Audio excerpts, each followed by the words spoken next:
What's going on, everyone? Jeremy here from The Quartering, and I wanted to give you an update on everything that's going on here on YouTube. Later today, I'll have a more fun, happy-go-lucky gaming video at 5 o'clock, and then I think we're going to do a live stream at 7 o'clock, kind of discuss everything that's going on, so I hope that you'll be able to join me then. Here on YouTube, by the way, thank you, everyone, for sharing yesterday's video on people who aren't covering things that should be covered. It made it all the way up into trending on gaming, which was awesome.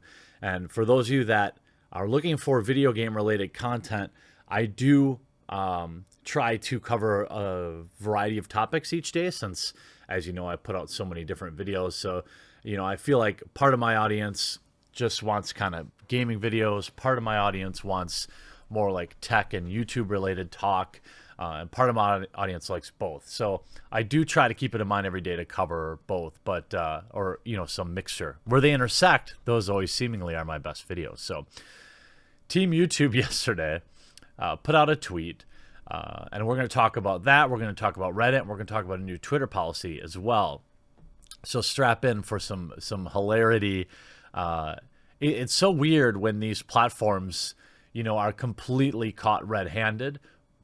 But they just, I don't know, they don't acknowledge it, and they just think everyone's going to forget, which unfortunately is kind of the case for humans these days. We'll move on to something else that is bigger, and but this seems to be lingering. It's been a full week now, and YouTube Insider put out a tweet yesterday. It might be the worst ratio I've ever seen. Saying, we've had a lot of questions today, ... clarifying, we apply our policies fairly and without bias. I'm gonna show you a video at 5 o'clock today you're gonna really like. Of course they don't. Of course they don't. We've seen not only, you can say what you want about the internal emails and this and that have been brought to light. You can say what you want about the videos. You don't even need that.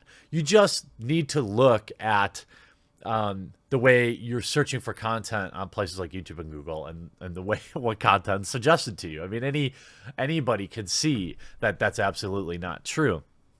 And I think there's a portion of my audience who, well, I don't know if they even watch these type of videos, but they think that, or I get told sometimes, and I believe it's incorrect, that this is a side of the aisle thing for me. It's not. I've openly defended people. If you remember, somebody who made a video critical of me had that video struck down, and I reached out to the person who struck it, and it wasn't me, and got that. I mean, I have a history of defending people whose opinions I clearly disagree with, because I don't view speech as free speech as something that needs to have a side of the aisle. It should be something that goes without saying. But anyway, all creators are held to the same standard. Yeah. You got your girl, Lauren Chen, up in here with the Why You Always Lying. You got Dank in here. I'm just here for the ratio. It's just, I don't like that people make this a partisan issue. It isn't to me. I know it is to some people. Maybe it is to most people, but it isn't to me. The certified bruh moment. I mean, a lot of people are making, it's a conservative thing. Yes, it appears that way, but not always. I think it's more of a narrative thing. We talk about the actual emails from your own. I mean, we saw emails from your employees talking about removing people they didn't like from suggested videos. Like, this is literally proof that at minimum these discussions are being had. We don't know that it's been implemented except for what we see in the wild. But then what really spurred me wanting to have this conversation was a Reddit community yesterday, R. Donald, which I admit I'm not really a Redditor. I only know of them for their memes, which are always top quality. and for them sending thousands of pounds of salt to CNN, which I thought was a hilarious IRL troll. Loved every minute of watching that unfold. And so they have this community quarantine, which is essentially, you can't find it. They'll remove it. I think what's interesting is places like Reddit, Twitter, and we're gonna get to the Twitter thing in a moment. Pinterest, YouTube. They're just doing this all in plain sight while then also denying it. Like they think you're all dumb. They think that you're not gonna look and find this out. Here it says this community is quarantined. It is restricted due to significant issues with reporting and addressing violations. Most recently, the violations have included, threats which against police and public officials. I wonder how many Antifa subreddits there are. You know what I mean?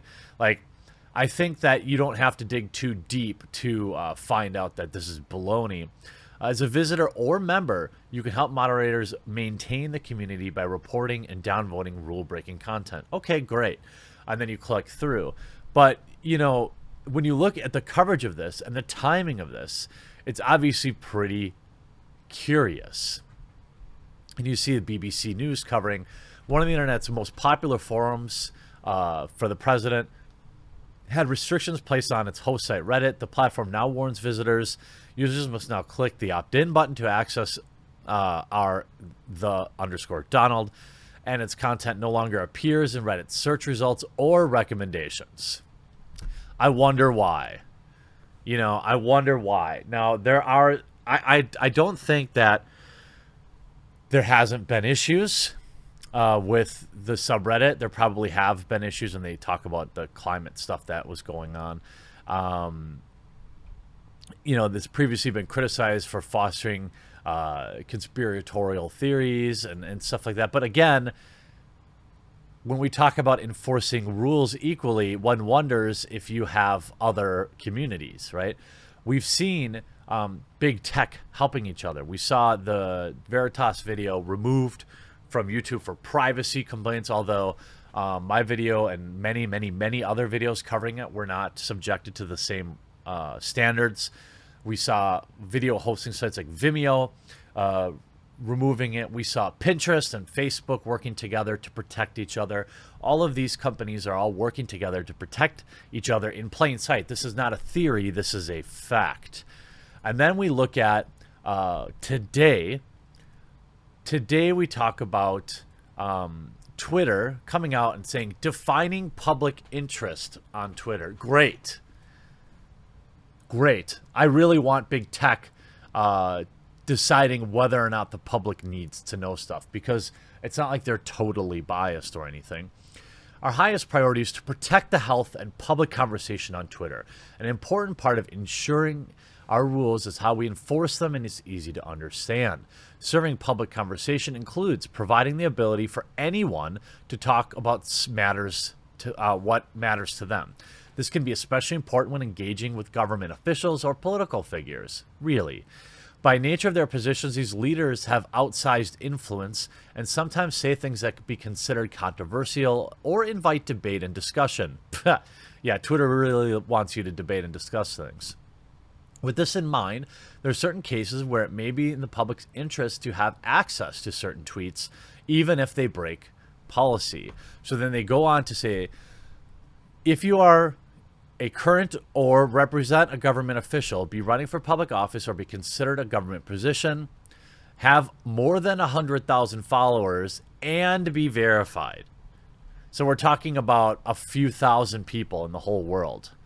Now they have, if you follow me, by the way, on Twitter, twitter.com/thequartering, you can see that anytime I post a picture, it says that it's sensitive content. I don't know why it does that. Clearly, this is on the heels of being shadow banned and everything. They're trying to suppress me, even though I've never broken a single policy on Twitter. I think I had like a 12-hour suspension once, if I remember. I had a few, but never posted like bad images or anything like that. So I don't understand why it's doing that to me. Well, I think I know why. But now they're talking about this the Twitter rules about behavior apply to this tweet. However, Twitter has determined that it may be in the public interest for the tweet to remain available. That means if Twitter, and this is how it's going to likely be enforced, if somebody Twitter agrees with says something heinous, they're not going to remove the tweet. Right? That's how I see this. That's how I see this going through. Right? And then you see NewsShoot breaking down essentially, where is this? Twitter defining public interest will label rule-breaking tweets that famous people make. People are mentioning Trump will get hosed by this. I actually think that it will be to leave bad tweets up, but we'll have to see how that works out. Then you see Tim Pool pointing out, you had Donnie O'Sullivan, who I believe is a CNN, a reporter. He's a reporter for CNN, verified, and he has less than half the amount of people I do following me. Twitter says it will label tweets from Trump and other leaders that break its rules. Putting a disclaimer on Trump's tweets would almost certainly bring trouble, from Republicans in Washington, including Trump, often claim without real evidence that technology companies are biased against conservatives. Really, CNN? Without evidence? We've had a mountain of irrefutable evidence drop this week alone. And you can see Tim, without evidence. How about Jack Dorsey saying to me, I watch this on the Joe Rogan podcast, personally, that Twitter has too aggressive policing a conservative meme? How about Jack Dorsey saying his conservative employees are scared? I mean, and this is obviously not even referencing Google direct email that calls people out by name and wants to censor them. Now, I'm not sure this is directly about Trump, but you can see, I'm sure Twitter will apply this fairly across the board and won't use it to target anybody. Big tech is so determined to stop his re-election that they're willing to end what made their platforms popular in the first place. That's a very good point, Andrew Sullivan, or I'm sorry, Surabian. This is part of the reason why I left Facebook. I remain on Twitter because I think it's important to be able to dispute things there. It's important that we still have a presence there as long as we can to help counter the narrative. But you see information piling up. We saw James O'Keefe today. He may have even be released by the time you see this video. Another internal Google Doc imminent. Are they really politically neutral? Taking bets now. They're not. PragerU accuses Twitter, YouTube of censoring ads and videos. It's a nonprofit group. Prager University has accused several social media platforms of censoring their content. I mean, is it even really an accusation anymore when we have irrefutable evidence? And this is just like in the video game world now. To bring it back to how we can relate things here, the government's going to get involved. And it's never good. It's never good when that happens. But I think that you're going to see a big push to break up Google. You're going to see a really strong push in the next 15 months to try and protect free speech. And I think that it's important. Just like I would say, I think anybody who hasn't broken direct rules, right, not these bologna sausage made up rules, should be allowed on Twitter. That's of all political backgrounds, right? I think the conversation is so much more important than this sticking your finger in your ears thing and slowly picking off anytime, a nail sticks out, hammering it down so that nobody's there to challenge your narrative. This doesn't make people better. This doesn't make our country better. This doesn't make humans better. And it's important that we continue to speak up against it, and we share these videos, and when you see stuff, reports, sharing them with your friends and family. People need to know that they aren't getting the entire story, but they also need to know how important it is that they do, because having your own ideas challenged is the only way you'll ever grow. I hope you enjoyed this video. We'll talk to you again real soon.